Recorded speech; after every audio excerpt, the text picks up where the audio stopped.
Saya tantang seluruh pendeta, seluruh orang Kristen, pastor sampai paus, kalau Anda bisa menunjukkan saya masuk Kristen. Ya, sebelum saya baca, apa yang saya baca itu tidak ada dalam Alkitab asli dan diterangkan dalam footnote di sini. Yang tidak ada itu seperti ini.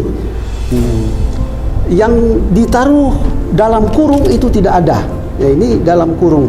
Saya baca mulai dari ayat 7. Sebab ada 3 yang memberi kesaksian, buka kurung, di dalam sorga, Bapa, Firman, dan Roh Kudus, dan ketiganya adalah satu. Dan ada 3 yang memberi kesaksian di bumi, Tutup dalam kurung, tutup kurung. Berarti itu tidak ada. Nah, penjelasannya ini, ya. Oke, saya baca.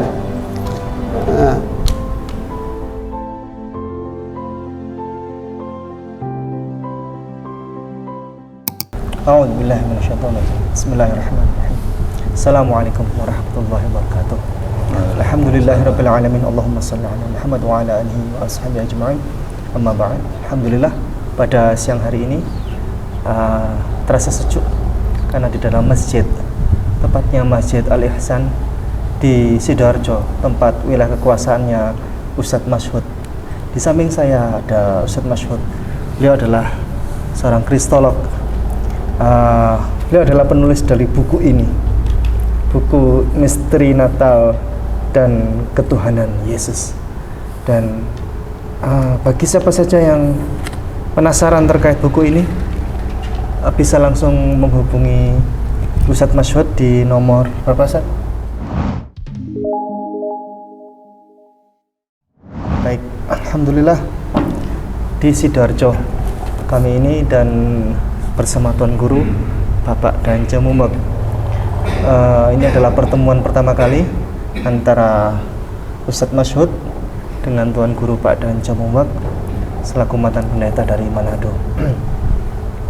Dan siang hari ini kami akan membahas tentang satu hal yang senantiasa digunakan ini untuk memurtadkan orang-orang Islam. Biasanya mereka, saudara-saudara kita Kristiani, selalu menyampaikan bahwa Isa dan Yesus itu adalah sama, sehingga mari ayo kita ke gereja. Intinya begitu. Jadi, namun ketika sekarang dengan adanya perkembangan kristologi ini, perkembangan informasi yang luar biasa sekarang ini, malah ada yang membedakan bahwa Yesus dan Isa sesungguhnya tidak sama. Nah ini. Terus yang kemudian yang kedua adalah hingga sekarang Islam ini sesungguhnya yang membela Yesus itu sendiri. Karena hingga sekarang kami umat Islam ini memberikan penghormatan yang tertinggi kepada Yesus. Sebagai contoh begini, di dalam ajaran Kristiani menyatakan bahwa Yesus itu dibunuh, disalib, disiksa secara keji dan biadab. Namun dalam Islam ada ayat wa ma qataluhu wa ma salabuhu walakin syubbiha lahum. Mereka tidak pernah membunuhnya, mereka tidak pernah menyalibnya, melainkan yang disalib adalah sesungguhnya orang lain yang wajahnya mirip, diserupakan mirip Yesus, dan itulah yang disalib. Namun Yesus kemana? Yesus diselamatkan oleh Allah Subhanahu wa Ta'ala. Dia naik level, ya. Dia diselamatkan oleh Allah, ditempatkan di tempat yang terbaik. Tidak pernah disalib, tidak pernah dibunuh. Kemudian juga Islam yang membela Yesus.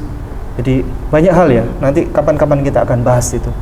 Justru kami umat Islam ini yang membela Yesus secara sebenarnya. Kemudian berikutnya adalah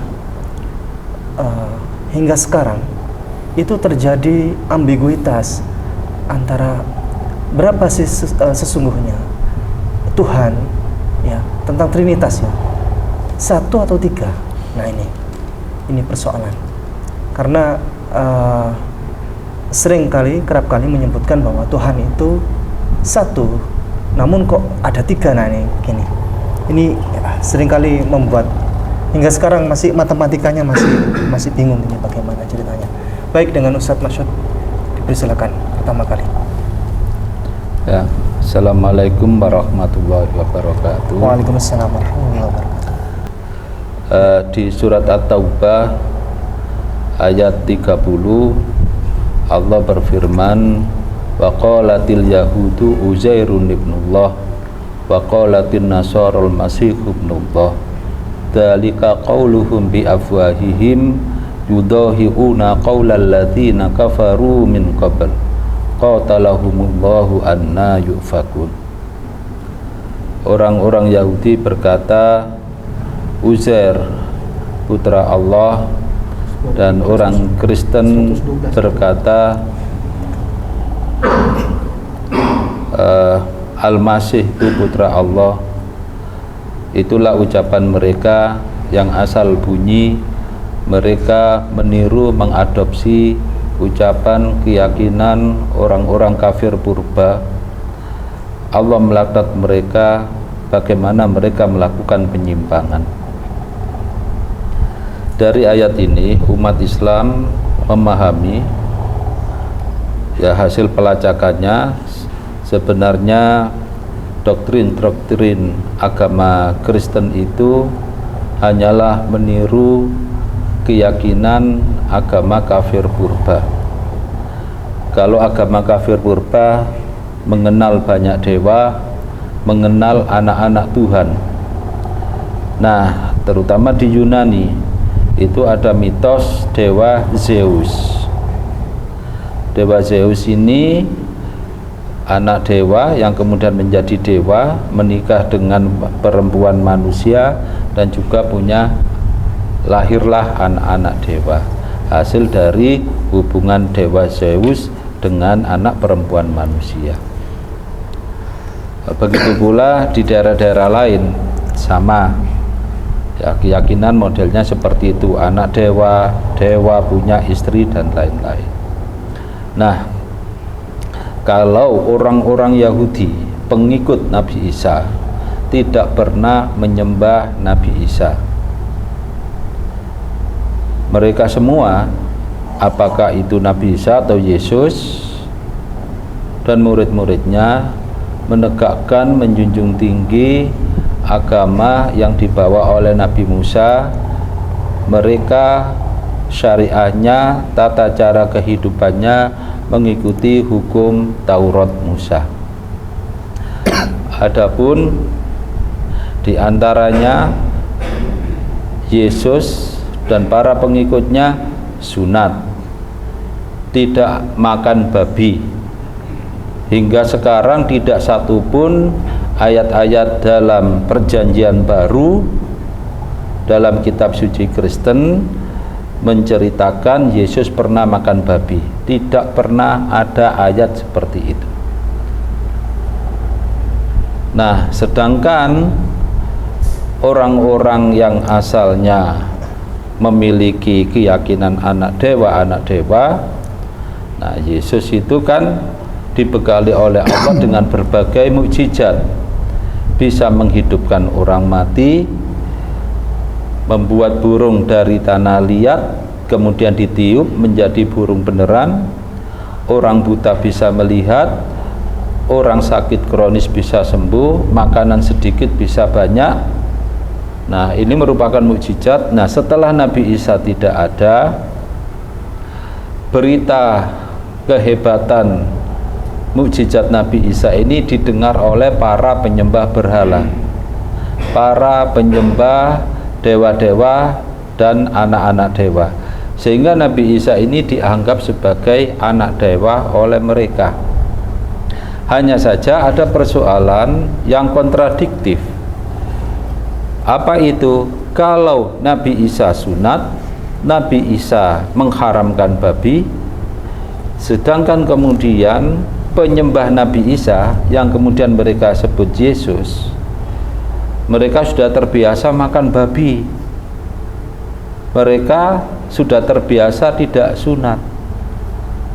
Nah, oleh karena itulah kalau Yesus mengharamkan babi karena beliau menegakkan ajaran Taurat Musa sebagaimana yang tertulis di dalam Imamat, diantaranya pada Imamat 11 ayat 7, ya begitu pula babi meskipun ia berselap panjang, yakni berkuku belah, tetapi ia tidak memamah biak, haram itu bagimu.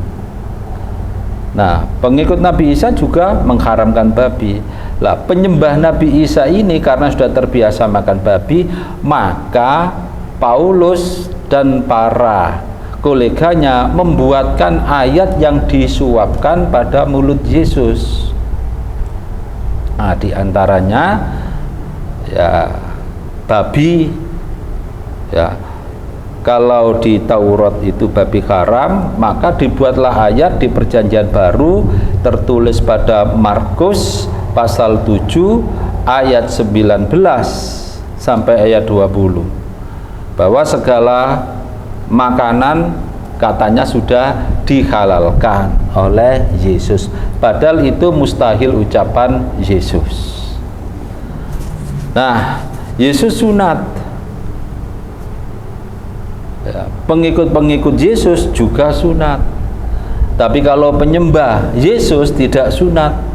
Lah, karena mereka sudah terbiasa tidak sunat dan merasa berat kalau disunat, maka dibuatkanlah oleh Paulus larangan untuk sunat yang tertulis pada Galatia pasal 5 ayat 2 yang berbunyi, jikalau aku Paulus mengatakan kepadamu, jikalau kamu menyunatkan dirimu, maka Kristus sama sekali tidak berguna bagimu. Nah, inilah ceritanya. Di antaranya kalau orang-orang Ibrani menyebutnya Yisa, orang Arab menyebutnya Isa. Nah, kemudian pada masa Nabi Isa itu berkembang dengan budaya-budaya Yunani, maka nama Nabi Isa atau Yisa ini dikonversikan dengan nama anak dewa dalam bahasa Yunani, yaitu Zeus, sehingga Yesus pun menjadi nama populer bagi Nabi Isa atau Yisa. Sehingga sampai sekarang para penyembah Nabi Isa itu menyebutnya Yesus. Nah, sekarang apakah Yesus itu betul-betul Tuhan sebagaimana digembar-gemborkan oleh mereka, atau firman Tuhan yang hidup? Nah, ini biasa yang digembar-gemborkan oleh kelompok Kristen Ortodoks Syria, tokohnya itu Bambang Nurseno itu. Bambang Nurseno itu kan katanya nggak mau dialog dengan orang yang belum doktor. Ternyata dia malahan dialog dengan orang-orang Islam awam. Sekarang kita perlu menjelaskan di dalam Yohanes, ya, Injil karangan Yohanes pasal 1, ya, ayat 1 itu kan tertulis, pada mulanya adalah firman, firman itu bersama dengan Tuhan, dan firman itu adalah Tuhan. Yang ayat 14, dan firman itu telah menjadi daging, maksudnya telah menjadi manusia, yaitu yang bernama Yesus. Nah, ini yang biasa dipakai dalil oleh para pendeta. Nah, benarkah Yesus itu firman Tuhan? Lah, kalau Bambang Nurseno kan mengatakan kalau dalam keyakinan Kristen firman jadi manusia. Nah, saya kembalikan lagi. Katanya Yesus itu firman.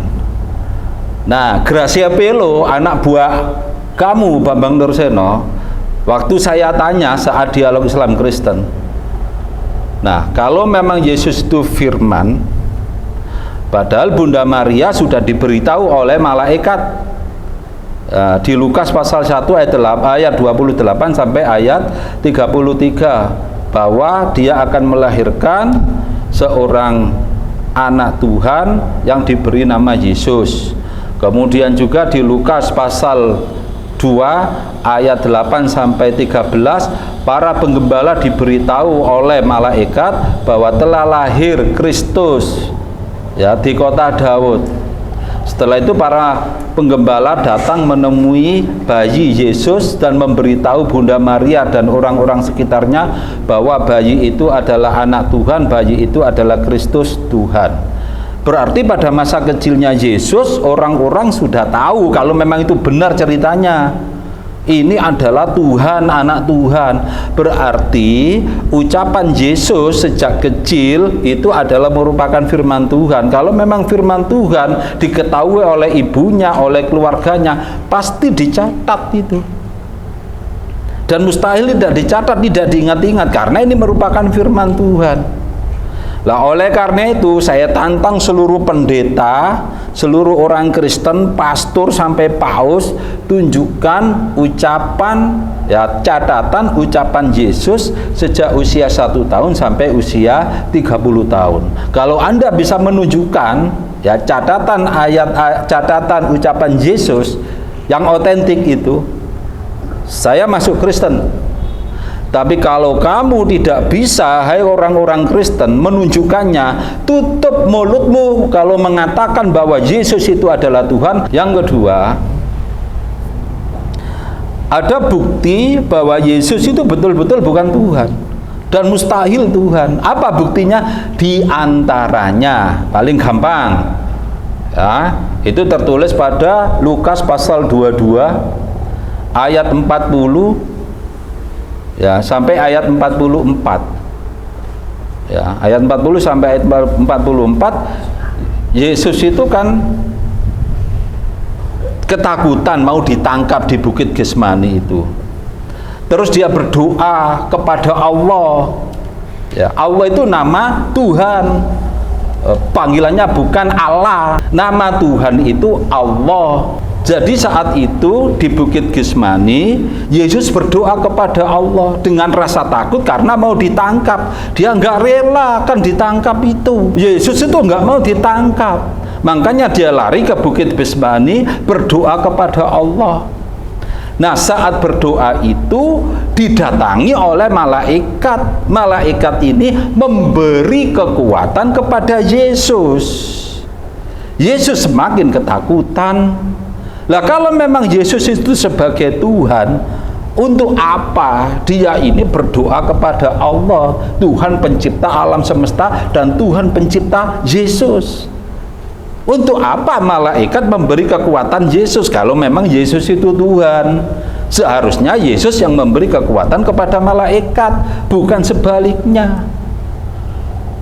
Ya, nah ini bukti-buktinya. Terus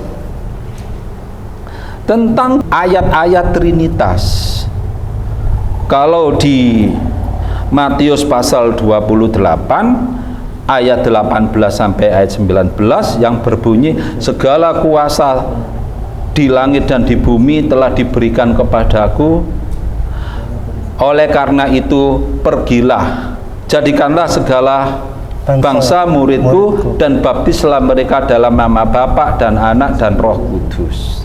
Ini menunjukkan bahwa ada masing-masing oknum berdiri sendiri-sendiri. Ada Tuhan Bapa, yaitu Allah. Ada Tuhan Putra, yaitu Yesus. Ada Tuhan Roh Kudus. Tidak disebutkan di situ menjadi satu. Ya, di Markus pasal 16 ayat 15 dan 16 pun nggak ada. Yang baptislah mereka dalam nama Bapa dan Anak dan Roh Kudus juga nggak ada. Kalau di Markus itu, Markus 16 ayat 15 sampai 16, beritakanlah Injil ke segala makhluk, siapa yang percaya dan dibaptis akan diselamatkan, dan siapa yang tidak percaya akan dihukum. Nggak ada. Siapa yang percaya dan dibaptis dalam nama Bapa dan Anak dan Roh Kudus, nggak ada. Betul ya? Betul, nggak ada. Ya nggak ada. Ini mantan pendeta jelas nggak nyebutkan itu, nggak pernah. Jadi di Matius ada.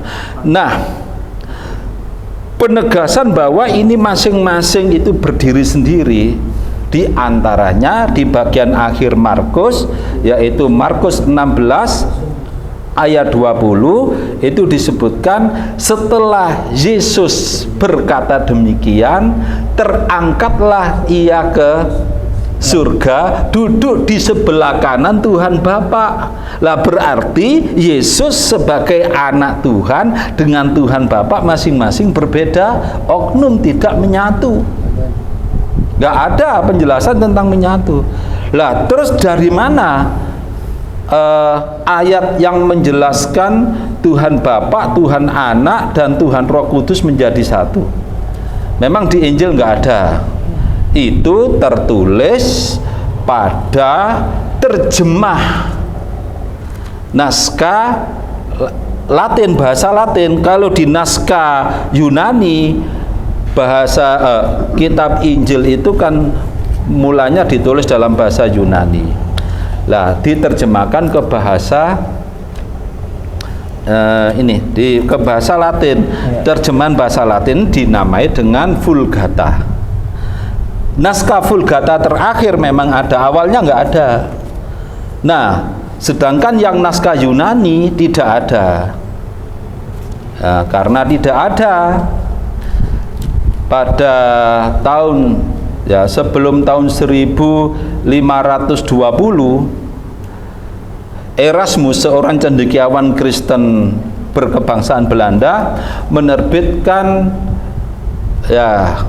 perjanjian baru dalam bahasa Yunani, tidak mencantumkan ayat Trinitas yang sekarang tertulis pada surat kiriman Yohanes pertama pasal 5 ayat 6-8. Jadi nggak ada, karena memang Erasmus ini penerbitannya perjanjian baru atau Alkitab perjanjian baru dalam bahasa Yunani mendasarkan pada naskah Yunani, memang nggak ada.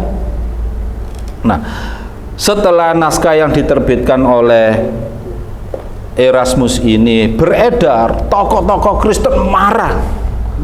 Kenapa kok nggak ditulis ayat Trinitas di dalam perjanjian baru? Alasan Erasmus, memang nggak ada naskah Yunani. Kalau naskah Vulgata, naskah terjemahnya ada, tapi naskah asli Yunani nggak ada. Erasmus diancam, harus ditulis, tapi Erasmus nggak ada naskah Yunani yang berbunyi begitu. Akhirnya seorang bruder, biarawan dari Ordo Franciscus menulis ayat dalam bahasa Yunani yang ditulis pada halaman surat kiriman Yohanes pertama pasal 5 ayat 6-8, yang bahasa Indonesianya berbunyi, inilah dia yang datang dengan air dan darah, Yesus Kristus. Ia tidak hanya datang dengan air saja, melainkan ia datang dengan air dan darah, dan rohlah yang memberi kesaksian, karena roh adalah kebenaran. Ayat 7, ada 3 yang memberi kesaksian, buka kurung, di surga, Bapa, Firman, dan Roh Kudus, dan ketiganya menjadi satu. Dan ada 3 yang ayat 8, dan ada 3 yang memberi kesaksian di bumi, tutup kurung, roh dan air dan darah, dan ketiganya menjadi satu. Nah, ayat itu baru ditulis oleh seorang bruder atau biarawan, istilah kita itu karena nggak mengenal, karena mengenalnya biarawati kan gitu, akhirnya yang laki-lakinya disebut biarawan. Nah, kalau istilah mereka kan bruder. Nah, seorang bruder dari Ordo Franciscus bernama Roy atau Froy menuliskan ayat itu di naskah Yunani tahun 1520. Nah, masuk di penerbitan itu tahun 1522. Baru keluarlah ayat itu dalam naskah Yunani. Jadi itu ceritanya, bahwa tentang ayat Trinitas baru ditulis pada abad 16 Masehi. Lah itu bisa kita lihat pada Holy Bible New International Version apa itu di footnote-nya itu. Ya. Tolong dibaca bahasa Inggrisnya sama bahasa itunya. Ya, sama footnote-nya sekalian. Iya, iya. Nah, ini ketepatan mantan pendeta Bapak Jance. Iya. Saya baca. Iya. Sebelum saya baca, apa yang saya baca itu tidak ada dalam Alkitab asli dan diterangkan dalam footnote di sini. Yang tidak ada itu seperti ini. Yang ditaruh dalam kurung itu tidak ada. Ya, ini dalam kurung.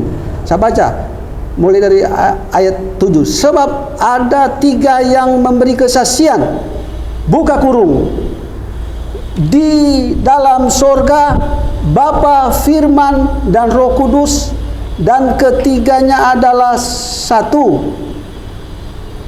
Dan ada 3 yang memberi kesaksian di bumi, tutup dalam kurung, tutup kurung. Berarti itu tidak ada. Nah, penjelasannya ini, ya. Oke, saya baca. Like manuskrip yang terakhir, Vulgate testify, terjemahan Vulgate menyaksikan, terjemahan Vulgata, Heaven, the Father, the Word, and the Holy Spirit, and these 3 are one, and there are 3 that testify on earth. Not find in the Greek manuscript. Jadi disebutkan sini di sorga ada 3 kesaksian, Bapa, Firman, Spirit, ketiganya ada satu, tidak ditemukan dalam teks asli Yunani. Before the 16th century. Ya, sebelum abad ke-16. Iya, sebelum abad ke-16.